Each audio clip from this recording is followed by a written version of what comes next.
Olá pessoal, tudo bem? Bem-vindos então à nossa aula 10, na qual vamos falar sobre os serviços de rede, tá bom?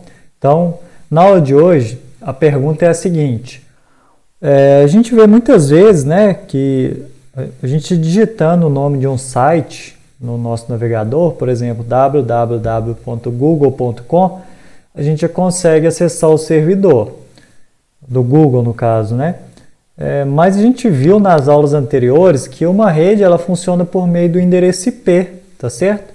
Então a pergunta da aula de hoje é a seguinte: os servidores dos sites web, eles conseguem funcionar sem o endereço IP? Porque eu digitando lá www.google.com.br, eu consigo acessar. Só que um site, né, ele não precisa de um endereço IP, porque no final o que tem por trás de um site é um computador, né, hospedando um servidor ali, né? Tem ou vários computadores interligados hospedando esse servidor.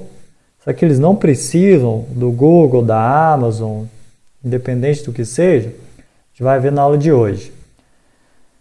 Agora que a gente já conhece os principais componentes, né, de uma infraestrutura de rede, a gente pode entender como é que funcionam as aplicações que a gente diz cliente-servidor, que são a base das comunicações na internet, tá certo? Conforme a gente já viu, a principal característica de um sistema cliente-servidor é que o cliente ele sempre vai fazer uma requisição para o servidor, tá certo? Então o cliente fez a requisição ao servidor, o servidor vai processar aquela requisição, ver o que o cliente ele está solicitando e devolver essa informação, né, essa requisição ao cliente, tá certo? É assim que funciona, por exemplo, uma página web, né? Você faz uma requisição para o Google, Google me envia a sua página de internet. O Google vai processar aquilo e vai te retornar com a página de busca dele lá, ok? Então é assim que funciona. Aqui está ilustrado esse processo, né? Para a gente solicitar uma página, o usuário ele vai utilizar um navegador, né, que a gente chama de cliente web, ok? Para fazer solicitações a um servidor, né? Que esse servidor, por exemplo, ele pode estar aqui dentro de um data center, como é o caso do Google, tá? Então o que acontece? Ele vai solicitar aqui uma mensagem, então ele vai enviar uma mensagem para esse site aqui, né? Esse site web. Esse site vai processar, ver o que o cliente ele está solicitando, por exemplo, a página principal do site, e vai retornar com a mensagem aqui por meio da internet para o cliente, né? Que no caso que é o navegador web. Reparem que aqui a gente passa por vários roteadores, tá certo? Até conseguir chegar nesse servidor, o que é a internet, né? A internet ela nada mais é do que um conjunto de roteadores que provê essa ligação física entre os hosts. Muito bem, só que ao invés do endereço IP, né, a gente não fica digitando o endereço IP do Google, tá certo? O que a gente usa? A gente usa o que a gente chama de URL, Uniform Resource Locator, tá certo? Para localizar o servidor ou algum recurso. O que é o URL? O URL ele é um endereço completo para a gente encontrar uma página, como por exemplo, aqui tem o http://exemplo.com/exemplo1/index.htm. Isso aqui tem um significado. O que é o significado de uma URL? A primeira coisa que aparece aqui, geralmente é HTTP ou HTTPS, ou mesmo FTP. Imagino que, não sei se todos de vocês já tenham visto esse início aqui.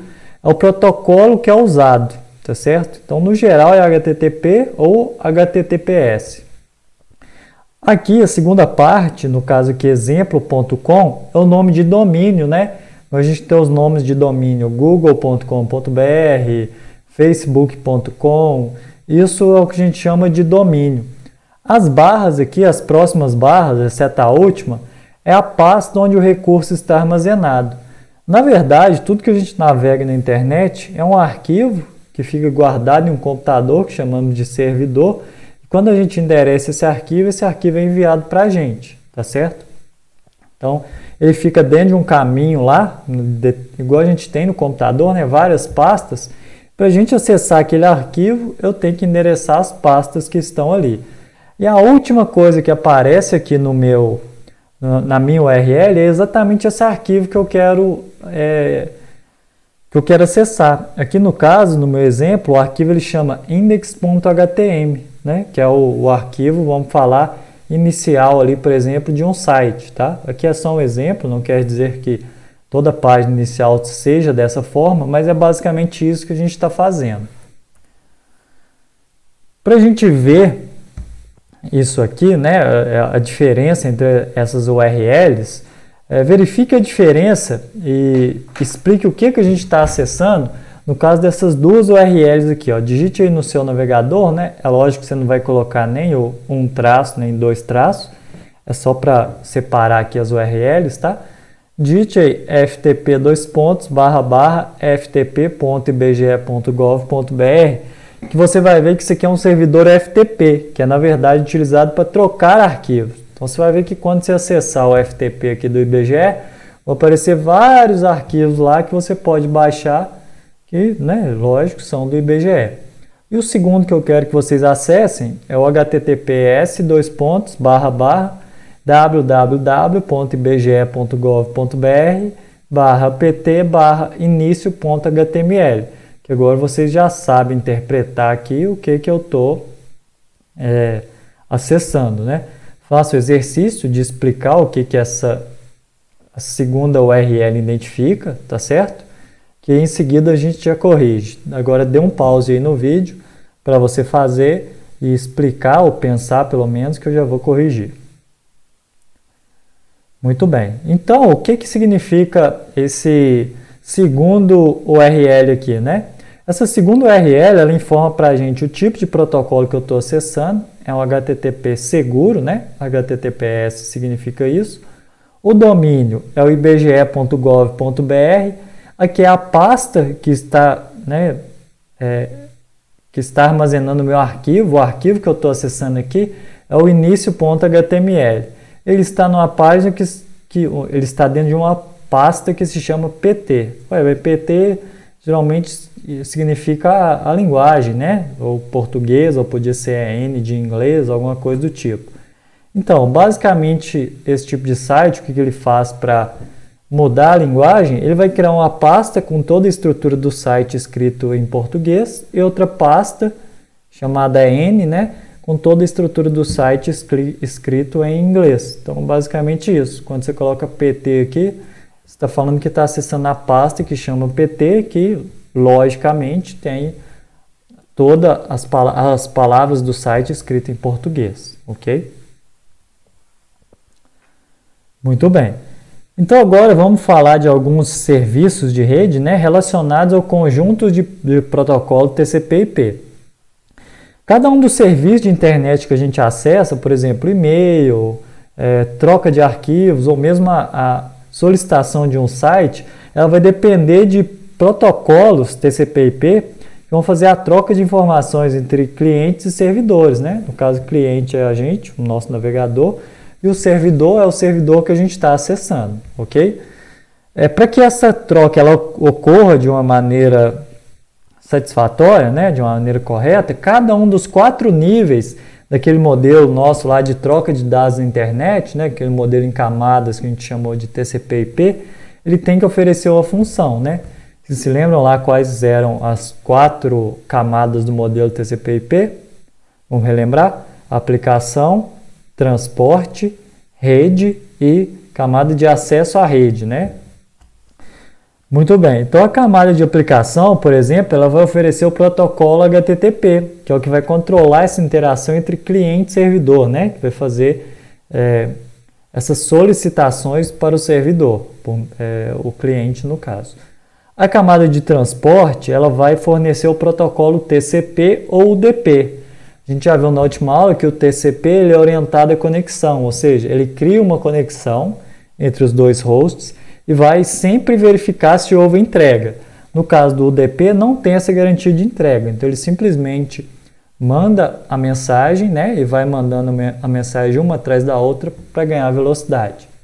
A camada de rede, o protocolo que ela vai oferecer é o protocolo IP, que vai encapsular minha mensagem, tá certo? E fazer o roteamento dessa mensagem, ok?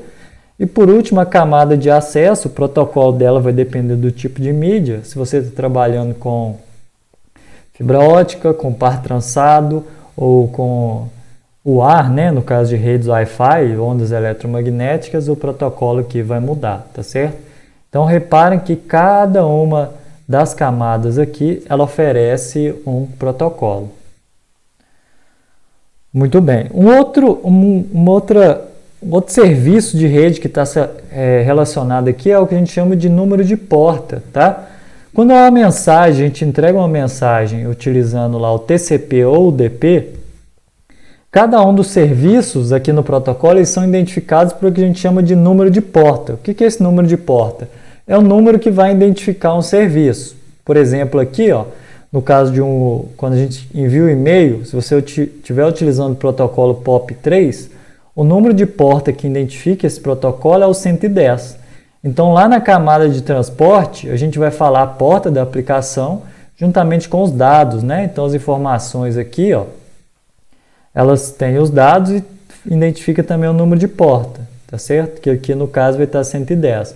No caso do HTTP, né, que é para troca de páginas HTML aqui, né, a página de um site, a porta é 80, que vai identificar isso.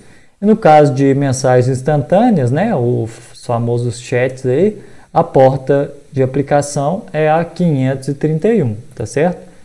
Cada mensagem ela vai ter uma porta de origem e de destino, porque nem sempre a mesma porta que faz a requisição é a porta que você está enviando para o destino, tá certo? Aqui tem um exemplo, ó, de uma troca de informações. A gente tem as portas aqui, protocolo de transporte, protocolo de internet, a rede física, e aqui é o contrário, né? Como a gente viu, chega no protocolo IP, que é o protocolo de internet, depois é organizado por meio do protocolo de transporte, TCP ou DP, e aqui sim chega a solicitação do tipo de serviço que a gente está fazendo a requisição, tá certo?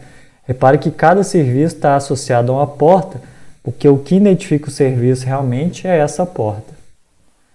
Essas portas elas são numéricas, como vocês já viram, e elas podem variar aqui entre 1 até 65.535, tá certo? E essas portas são divididas em 3 categorias.